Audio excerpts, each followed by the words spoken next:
Hello everybody, welcome to Loughrigg Fell, overlooking Grasmere in the Central Lake District. I'm here once again this morning to get a shot for my Hand of Man project.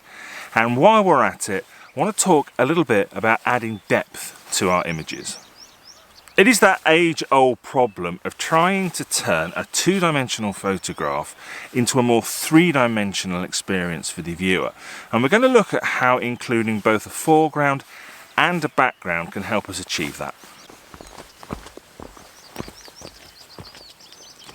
I've chosen Loughrigg Fell as a subject for my Hand of Man project because coming up the side that leads from Grasmere is this beautiful path that's crafted together using a load of stones and boulders that have been pulled from the local area. I think it's absolutely beautiful, but it also provides a wonderful foreground for a photograph. And this scene here has a very distinct foreground and background. In the foreground you have the path with those beautiful patterns, and in the background you've got the unmistakable shape of Grasmere Lake, and behind it the mountain of Helm Crag, and then behind that the gap in the hills called Dunmail Raise, which leads up to Thirlmere and then on to Keswick. When we're looking to add depth to our images, it's really helpful to understand how a viewer will look at our image and take a journey through it. So typically what happens with most landscape photographs is the viewer will start with whatever's closest to the camera and then take a journey through the image until they reach whatever's in the background. And so for a shot like this, they'll start at the foreground right in front of the camera, and then their eye will lead up to the lake in the distance. Now that's one way of including foreground interest. The other way is to have a strong subject that's not necessarily on the ground and have that close to the camera, and then provide a view of whatever's behind that. And again, they will start with that subject and then eventually the eye will move to the background. As you can see, I've already got my camera set up, and for the purposes of this video, when I use the term foreground, from now on what I'm going to be referring to is that area of ground right in front of the camera. But as I said before, foreground doesn't have to be on the ground. The term foreground is a little bit misleading, and I'll often use a prominent structure to create depth to my image. But in this case, we're going to be talking about the ground immediately in front of the camera. And the first thing to note is that when we're working with something very low to the ground, it really helps to get our tripod as low as we possibly can. And what that does is that exaggerates that foreground, makes it seem a lot larger in the frame. The next thing to consider once you've got the tripod set up is the orientation of the camera. So typically, if you're working on an image where the journey starts from the bottom of the frame and moves up to the top, like we have here, typically what you want to do is set the camera in portrait orientation. If, however, you're using a composition where you have a subject like a tree or a cairn in your foreground close to the camera, and you have the view in the distance, what you will do is you'll set that to one side and you'll have your view off to the other side, and the flow will be side to side. And in that case, probably what you want to do is set the camera in landscape orientation. Sorry if this is all sounding a little bit technical, but it's about to get a bit worse because the next thing we need to think about is focal length. Now, if you have a strong foreground right in front of the camera, then you're probably going to want to use a wide angle lens to exaggerate that foreground. Now, I don't use my wide angle lens for anything other than exaggerating foreground. Typically, I will shoot with a 24 to 70mm standard zoom lens, but occasionally I'll bring out my 16 to 35mm wide angle lens to really make the most of whatever's right in front of the camera. With the wide angle lens on, the next thing you've got to do is pick an appropriate focal length. Now, it's very tempting to just go for the widest focal length that you've got, and that will make that foreground massive. But the big problem with that is that creates a foreground that is far too dominant. What I like to try to do is to balance the foreground with the background so that neither is too dominant in the frame.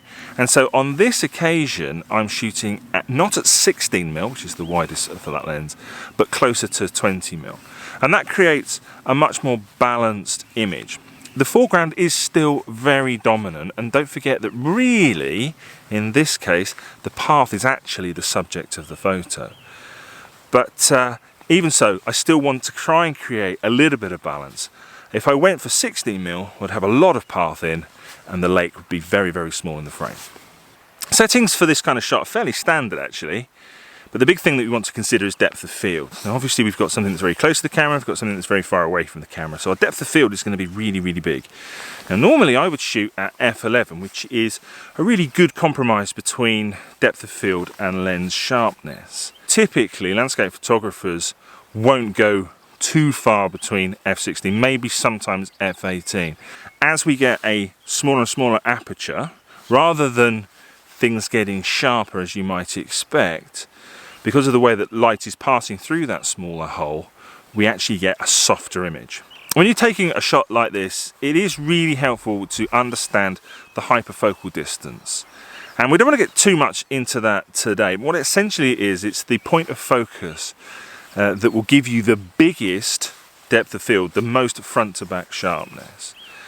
And there are two factors that impact that essentially. That is the focal length that you're at and your sensor size.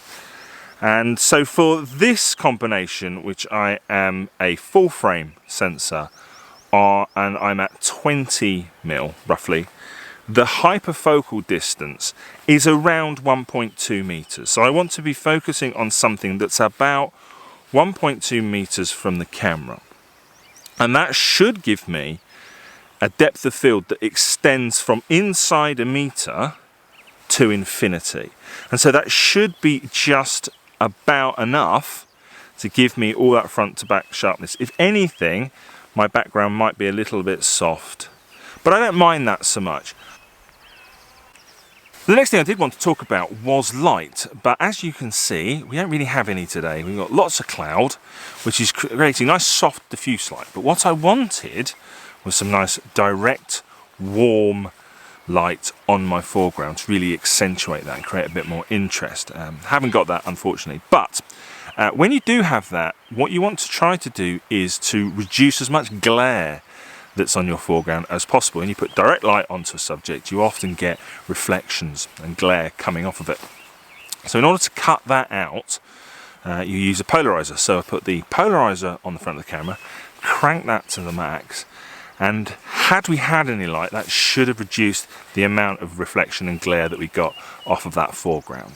Another filter that I always consider using when I'm doing this kind of photography is an ND graduated filter. Now what we're doing here is we're taking an image that covers quite a lot of distance. There's a lot of ground in front, and then that's going right off into the distance. And so there's a big opportunity there for differences in brightness across the image.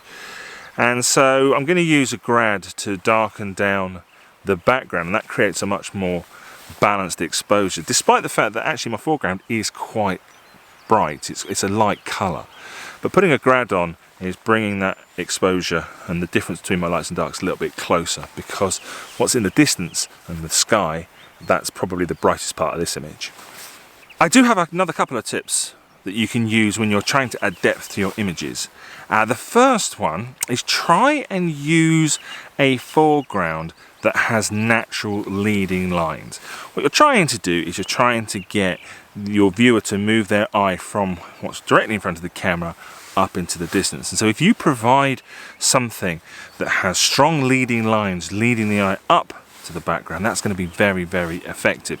And this path is absolutely perfect for that. Beautiful sweeping curve that draws the eye up from the bottom of the frame up to the lake in the distance. The second thing that I would suggest you did, which is something that I constantly forget, is to be very, very mindful that you might want to use something as a foreground, and therefore don't walk on it. I forget the number of times I've turned up to somewhere on top of a mountain or somewhere like that, and I've walked across what I was going to use as foreground. So it's either got wet footprints all over it, or I've disturbed the dew that's on the grass or something like that and ruined the shot. And I recall one time when I was on the other side of Loughrigg Fell looking at the view of Windermere, and I wanted to use a patch of ground as my foreground, and I walked across it and left all my footprints. So I've been very, very careful not to walk on the stones directly in front of the camera. I don't think conditions are going to get a lot better for me this morning, but I'm still hopeful of getting a nice shot. Certainly there's plenty to like about this scene, even without some lovely golden light. We've got a lovely strong foreground, strong lead-in lines. We've got interest in the background in the lake, nice steely grey colour. We're surrounded by beautiful green ferns. This is a very kind of summery image, even without the light. And we've even got interest in the sky. We've got a nice, heavy, overcast sky. And there's enough contrast in the scene that perhaps we don't necessarily need direct light. So I'm going to go ahead, take the shot, and fingers crossed, this is going to be quite a good one.